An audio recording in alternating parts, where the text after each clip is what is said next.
जय भगवान श्री कृष्ण जी।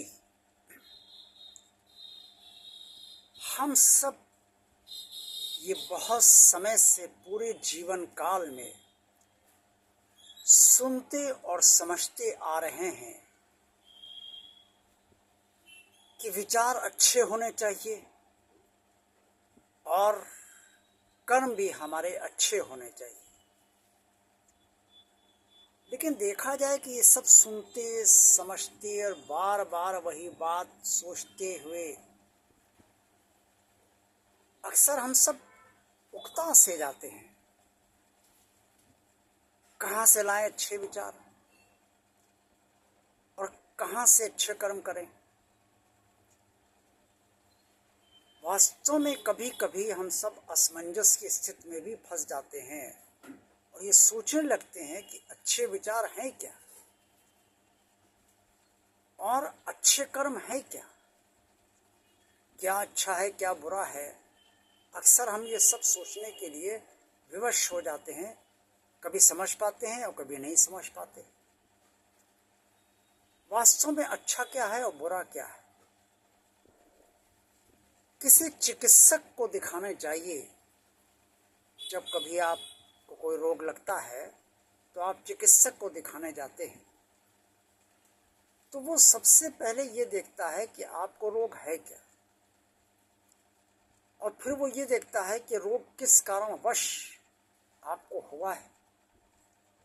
क्योंकि अगर वो कारण की तलाश नहीं करेगा या नहीं समझ पाएगा तो वो आपको दवा सही नहीं दे पाएगा, आपको दवा फायदा नहीं करेगी।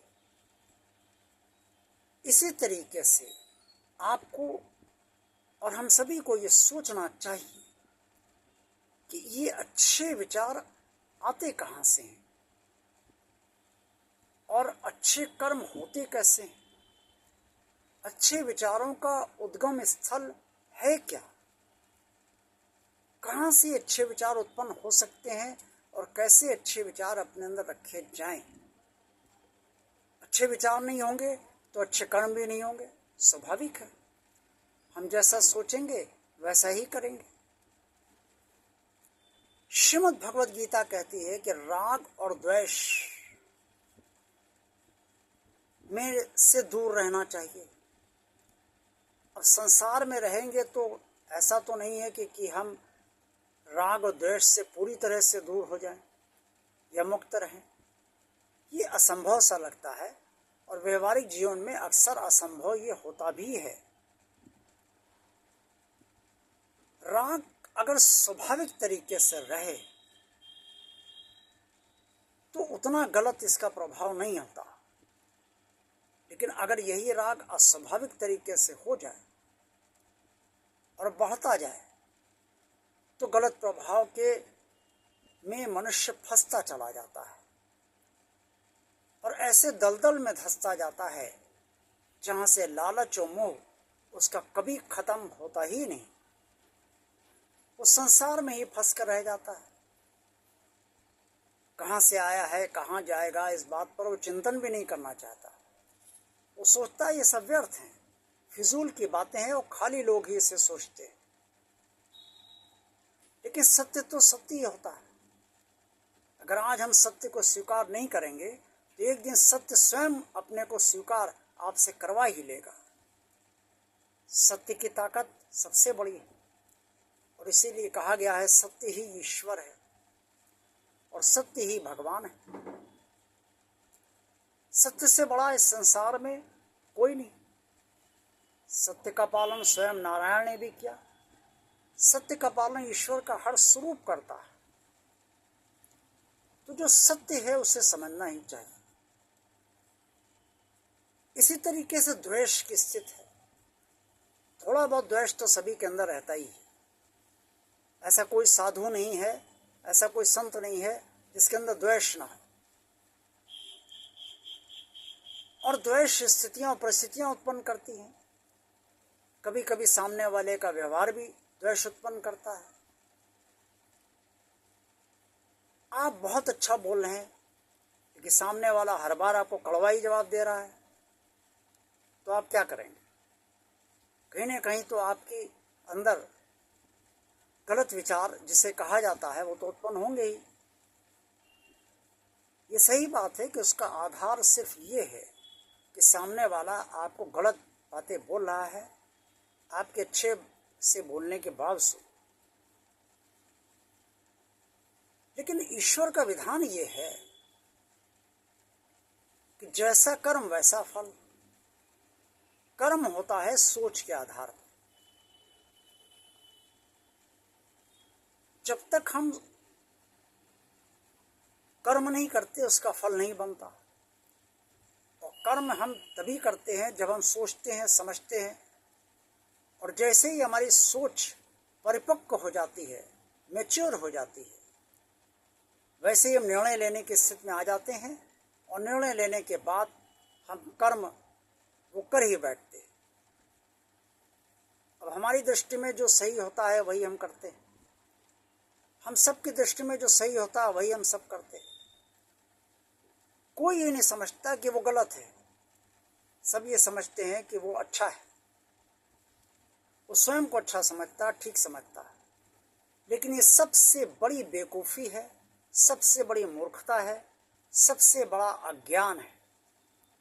जो स्वयं को सर्वदा अच्छा समझता है वो सबसे बड़ा बुरा व्यक्ति भी हो सकता है।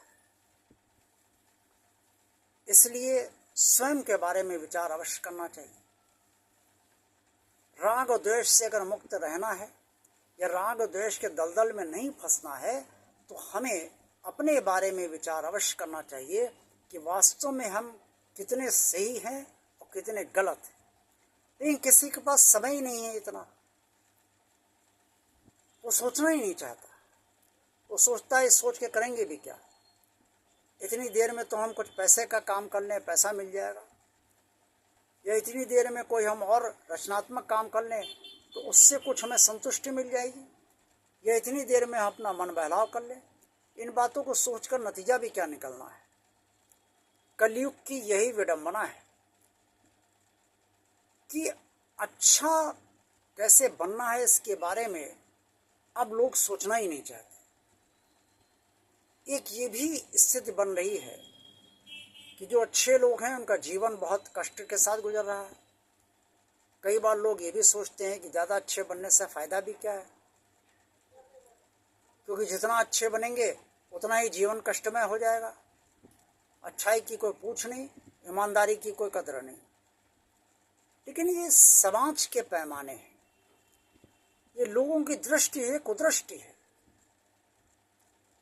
इस कुदृष्टि के शिकार अच्छे लोग निसंदेह हो बन रहे हैं, क्योंकि जो बेईमान है, चोर है, उचक्का है, वो आपकी अच्छाई को कभी नहीं समझेगा। जो स्वयं को ही अच्छा समझता है वो आपको बुरा अवश्य समझेगा और आप में बुराई अवश्य पहले देखेगा। अपनी बुराई नहीं समझेगा, आपकी बुराई पहले बताएगा।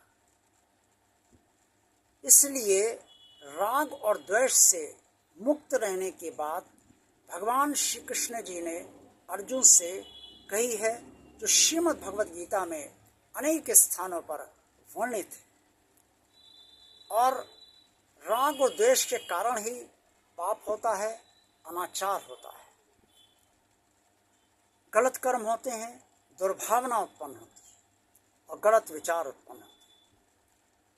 तो राग और द्वेष के बारे में हमें निसंदेह विचार अवश्य करना ही चाहिए। जब तक हम ये नहीं करेंगे तब तक हम अच्छे विचार नहीं ला पाएंगे। अच्छे विचार का उद्गम जो है वो राग और द्वेष के दलदल से बाहर निकलकर, अगर हम दलदल में फंस चुके हैं तो, और या फिर दलदल में ना धंसते जाएं, अगर हम दलदल में धंस रहे हैं तो, और या फिर हम राग और द्वेष को स्वाभाविक तरीके से ये देखें और स्वाभाविक तरीके से उसमें ना फंसे। इसी तरीके से हमारे अच्छे विचार बने रह सकते हैं। और जब अच्छे विचार बनेंगे, अच्छी सोच रहेगी, तो हम अच्छा निर्णय लेंगे और अच्छे कर्म, तभी आपका जीवन सुखमय बन सकता है। और जितना आप भीतर से सरल और अच्छे बनेंगे उतना ही भगवान से जुड़ पाएंगे। भगवान आपकी प्रवृत्ति को देखकर ही आपके पास आता है। जिसकी प्रवृत्ति अच्छी नहीं है, भगवान उसके पास नहीं जाएगा। मदद करना तो बहुत दूर, भगवान उसे पसंद भी नहीं करेगा, क्योंकि उसकी प्रवृत्तियां अच्छी नहीं। इस बात का सदा ध्यान रखें और अच्छे विचार रखने का सदा प्रयास करें, अच्छी सोच रखें, अच्छा निर्णय लें और अच्छे कर्म करें। जय भगवान श्री कृष्ण जी।